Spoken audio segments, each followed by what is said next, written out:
Olá, boa tarde a todos. Meu nome é Luiz Henrique Marins Nogueira Nunes. Eu estou aqui para apresentar um trabalho no terceiro Congresso Brasileiro de Educação à Distância, nesse ano de 2023. Eu vou apresentar o trabalho sobre o Estado brasileiro, a diversidade, o preconceito e a discriminação de gênero. Eu não vejo nada para conectar. Confira o dispositivo que você. Então eu vou falar um pouco sobre o resumo do nosso trabalho, né? O nosso trabalho ele visa como objetivo trabalhar, bem resumidamente, trabalhar sobre a vulnerabilidade e a violação dos direitos e garantia da comunidade LGBTQIAP+, em especial a comunidade trans e travestis, com olhar sobre o sistema prisional e sobre o espaço carcerário, como também a diversidade de gênero, sobre orientação sexual, sobre o sexo biológico, e sobre a expressão de gênero. Além disso, nosso trabalho ele visa discutir sobre a vulnerabilidade que essa população trans e travestis e transgêneros vivem hoje no Brasil. Uma motivação que o nosso trabalho dá é sobre a importância da realidade da comunidade LGBTQIAP+, em especial, então, como eu tinha comentado, sobre as pessoas trans e travestis que vivenciam a nossa sociedade. Elas não bastam sofrer os atos discriminatórios e exclusão que vivenciam com o próprio governo e também dentro do sistema carcerário, que eles acabam se mantendo às cegas sobre a situação que elas vivenciam. Sobre essa vulnerabilidade. A população, nessa conjuntura, podemos perceber que a população, além de cumprir uma pena colocada pelo Poder Judiciário, ela acaba sofrendo com uma punição ainda maior dentro dos presídios, onde os seus direitos não são garantidos. Eles são violados e intensificam-se na crueldade em vivenciam o sistema prisional brasileiro. Neste contexto, o Estado ele acaba tendo um papel fundamental de garantir o mínimo de dignidade nos indivíduos, que muitas vezes eles acabam sendo esquecidos dentro do sistema carcerário. Alencar, em seu trabalho, ele comenta que infelizmente no Brasil existem inúmeras violências transfóbicas que ocorrem dentro e fora do ambiente carcerário. Mas o ponto crucial para o entendimento e discussão sobre essas violências, que são recorrentes, é trazer dados que são alarmantes para a situação de vulnerabilidade que existem dentro dessa população. Mostrando que o Brasil é o país que mais mata travestis e transexuais no mundo. E esse dado ainda é mais alarmante quando comparado ao resto do mundo, sendo que o país ele manteve no topo por 13 anos consecutivos, de acordo com o levantamento do Transgender Europe.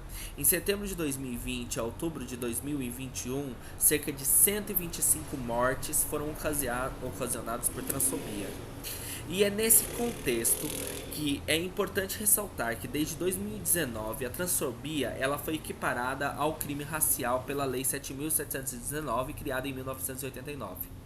Mesmo que o Brasil ele seja responsável por quase metade das mortes de travestis e transexuais da América do Sul e da América Central, concentrando cerca de 70% da morte, cabe aqui um questionamento que o nosso trabalho faz. O que faz o Brasil ser o líder de violência contra pessoas trans e travestis? Cabe a gente pensar nisso.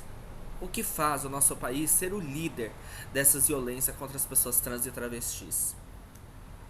Soyonara Nogueira, que é uma geógrafa e diretora do IBTF, Instituto Brasileiro de Trans de Educação, ela vai comentar pela revista O Planeta, abre aspas, toda essa violência que a travestis e mulheres trans são submetidas no Brasil deve-se à nossa herança colonial, que é colocada o homem como centro de referência de tudo, gerando uma sociedade patriarcal baseada no machismo e na violência de gênero. Então, essa sociedade é uma violência de gênero, tanto mais quanto rompemos com as expectativas binárias de gênero. Então ela ainda comenta que quanto mais a gente rompe com essa expectativa de binariedade de gênero, mais a gente vai sofrer essa misoginia, esse preconceito e essa violência de gênero, baseada em machismo, tanto nessa sociedade que é patriarcal. E isso ele acaba que induzindo como mostra o sistema penitenciário. Mas, entretanto, que o desembargador Flósculo de Nóbrega, em João Pessoa, ele é conhecido popularmente como Presídio de Roger, porque ele acaba de transformar uma realidade em que deveria ser popularmente divulgado para que essa população tenha um mínimo de dignidade. Ele conseguiu transformar alas especiais para gays, travestis de estrangeiros e encarcerários com outros presos por conta da repressão e discriminação que sofre. Daí, em 2013, a G1 informou que a ala especial para presídio de João Pessoa, ela acaba ajudando aos travestis não sofrerem tanto preconceito. Ainda mais que os homens não queriam dormir ao lado de travestis ou gays, como revela Daniele. Grupo que conquistou o direito de usar até mesmo o nome e também de não raspar a cabeça. A representação de Albert Virgolino Silva, ministro dos presídios da província de Paraíba, em solidariedade com os grupos citados, ele comenta: conhecemos a discriminação fora.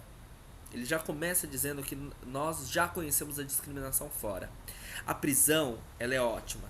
Internamente, esses viés ainda é mais proeminente, projetado para humanizar o sistema e preservar o bem-estar da comunidade LGBT. Estamos na ilha da Paraíba. Ele revelou que ao entrar no sistema prisional, ele percebeu que o caso da travesti que foi estuprada durante a noite por 20 homens. Então, apesar dele falar que o sistema prisional ele é ótimo, ele ainda comenta que, que houve uma travesti que foi estuprada por 20 homens numa única noite. Aqui eu vou falar sobre, nesse sentido, a gente tem que trazer para a história a identidade de gênero, relembrar a história por trás da comunidade LGBTQIAP+. A importância da luta e a igualdade como traz as conquistas e mudanças como ocorrem. Nesse sentido, a identidade de gênero, ela pode ser apresentada com uma facilidade, como mostra essa figura que é facilmente encontrada na internet. Só buscar biscoito de gênero, que ela tenta explicar de uma maneira sintética, simplificada, conceitos que são muitas vezes complexos para a compreensão da nossa sociedade atual. Então ele começa falando que identidade de gênero é aquilo que nós pensamos, que nós entendemos e compreendemos como existência humana. Nós podemos entender que nós nascemos, nós somos aquilo que nós nascemos. Nascer um menino, me sinto como um menino, ou nasci como menino, mas não me sinto como menino. E nesse sentido eu posso ser cisgênero ou transgênero, ou posso ter uma outra variação. Outra coisa muito importante de se falar e que muitas vezes é esquecido é sobre a expressão de gênero. Expressão é aquilo que a gente se expressa no mundo em relação à sociedade. Como a gente se expressa, com a maneira como a gente se veste, a maneira como a gente se comporta, a maneira como a gente se sente, como a gente quer se sentir em relação ao outro. Nós podemos se expressar o nosso lado feminino e nem necessariamente eu posso ser um homossexual ou um transexual. Eu posso não me sentir muito confortável nem com roupas femininas, nem com roupas masculinas, com roupas que sejam neutras, com roupas que tenham um caráter angelical, um caráter fantasmagórico, um caráter andrógeno, como aqui diz na figura, ou eu posso me sentir bem com roupas masculinas. Eu posso ser uma mulher que me sinta bem com roupas masculinas, né? É a maneira como eu me sinto mais confortável e que eu quero me expressar com o mundo. Em relação a isso, a gente tem que entender também que é diferente do sexo biológico. A identidade de gênero e a expressão de gênero ela é diferente e totalmente independente do sexo biológico que a gente nasceu. Eu posso nascer com órgão genital feminino, mas posso me sentir masculino. Posso ser um transexual e isso é a minha identidade de gênero, aquilo que eu sinto. Mas eu posso nascer com sexo feminino, com órgão genital feminino. Ou posso nascer com órgão genital masculino, me sentir como um menino, né? Aquilo que eu sinto e posso me expressar como um feminino. Então são coisas que não necessariamente estão relacionadas. Além disso, além do órgão genital feminino e masculino, nós sabemos que existem outras variações dentro da biologia, como por exemplo o intersexo, que ele não é nem masculino nem feminino. E além disso, de como eu me sinto, de como eu me expresso e da maneira como eu nasci, tem o que eu amo, do que eu gosto, daquilo que eu me apaixono, daquilo que eu me envolvo emocionalmente, que é a minha orientação sexual. Eu posso simplesmente amar uma outra mulher e ser heterossexual, posso amar tanto uma mulher e posso amar um outro homem e me encaixar como bissexual, posso amar um outro homem e ser homossexual, e posso amar de diversas formas, de diversas maneiras, e também me encaixar como pansexual. Essas informações e outras informações são trazidas no site Multirio, do governo do estado do Rio de Janeiro, onde traz diversas informações que podem tentar exemplificar e compreender sobre identidade, orientação, expressão e o sexo biológico que a gente nasceu.